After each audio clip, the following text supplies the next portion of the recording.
নমস্কার, বর্ণালী রান্নাঘরে আজকের মটর পনির মশলা বানাচ্ছি।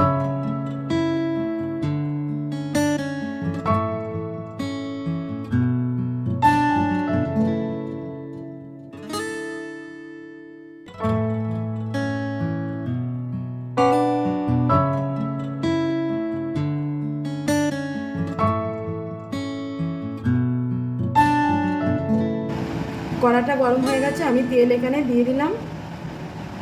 সর্ষের তেলেই রান্নাটা করছি,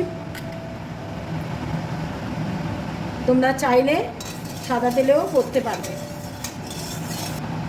তেলটা গরম হয়েছে, আমি এখানে একটু নুন দিয়ে দিলাম। এবারে নুনটা আমার গলে গেছে, এবার আমি পনিরটা দিয়ে দেবো।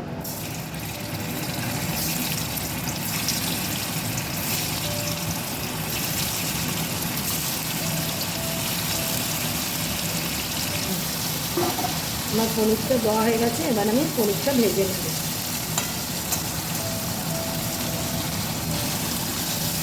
পনিরটা একদিক হয়ে গেছে, আর একদিক ভেজে নিচ্ছি। দুদিক ভাজা হালকা করে ভাজবো।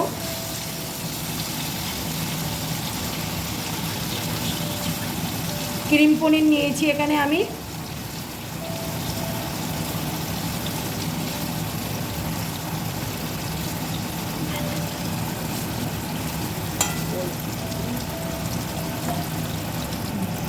পনিরটা আমার ভাজা হয়ে গেছে, এবার আমি তুলে নেব। বেশি আমি পনিরটা ভাজলাম না, কারণ বেশি ভাজলে পনিরটা শক্ত হয়ে যায়।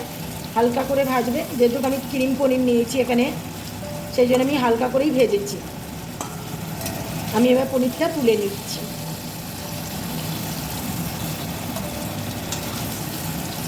পনিরটা তুলে নিয়েছি, আমি ওই তেলে আমি গোটা জিরে ফোড়নে দিচ্ছি। ওখানে আমি একটু তেজপাতা দিলাম, একটা তেজপাতা ছিঁড়ে এখানে আমি একটু শুকনো লঙ্কা ফোড়নে দিলাম। আমি এবার গোটা গরম মশলাটা দিয়ে দিচ্ছি।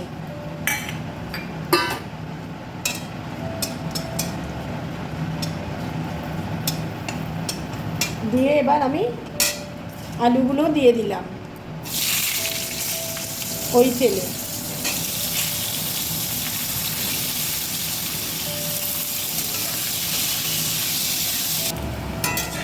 এবার আমার আলু ভাজা হয়ে গেছে, এবার আমি এখানে নুনটা দিচ্ছি।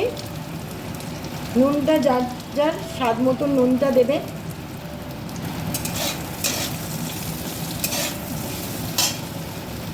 এখানে আমি মটরশুঁটিটা অ্যাড করলাম।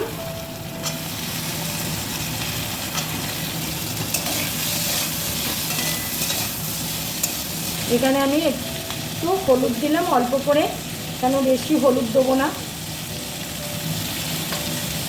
যেহেতু পনির তো বেশি হলুদ দেবো না। কাজু পোস্ত দিয়েছি তো, ওই জন্য আমি এখানে কাশ্মীরি লঙ্কার গুঁড়ো একটু অ্যাড করলাম কালারের জন্য। তোমরা চাইলে দিতেও পারো, নাও দিতে পারো।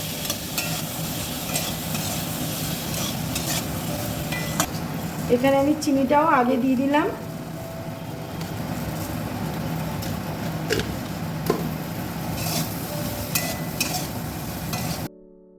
পেস্টের জন্যে আমি আদা কাঁচা লঙ্কা গ্রাইন্ডারে নিয়ে নিয়েছি।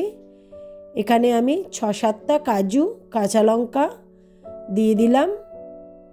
এর সঙ্গে আমি 2 চামচে পোস্ত দিয়ে দিচ্ছি।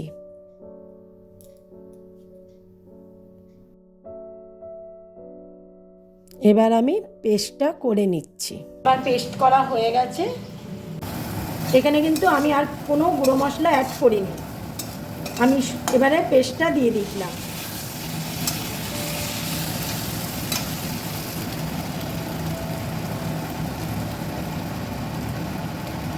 কেন আমি এখানে ধনে জিরে গুঁড়ো কিচ্ছু দিলাম না, কেননা তাহলে খেতে ভালো লাগবে না, ওই জন্যে আমি দিলাম না।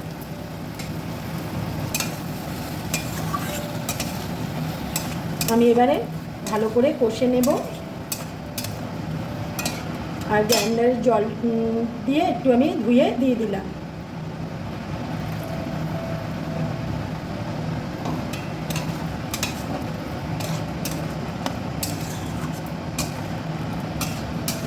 এবারে যতক্ষণ না আমার কষাটা রেডি হবে ততক্ষণ আমি জল দেব না। আমার কষানোটা হয়ে গেছে, দেখো তেলও ছেড়ে এসছে, কালারটাও দেখো কত সুন্দর হয়েছে। এবার আমি এখানে এবার আমি পনিরটা দিয়ে দেব।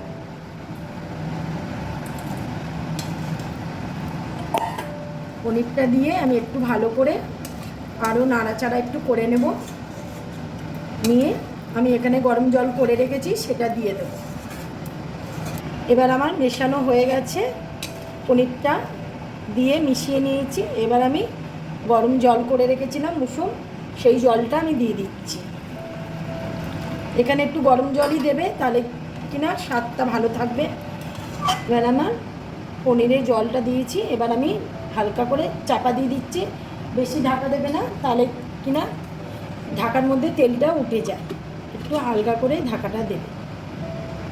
আমার তরকারিটা হয়ে গেছে, দেখুন।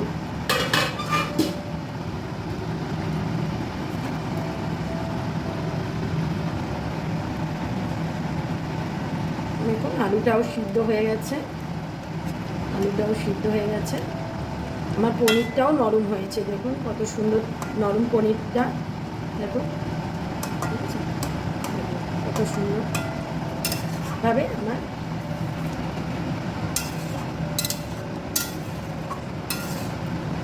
রেডি হয়ে গেল মটর পনির মশলা।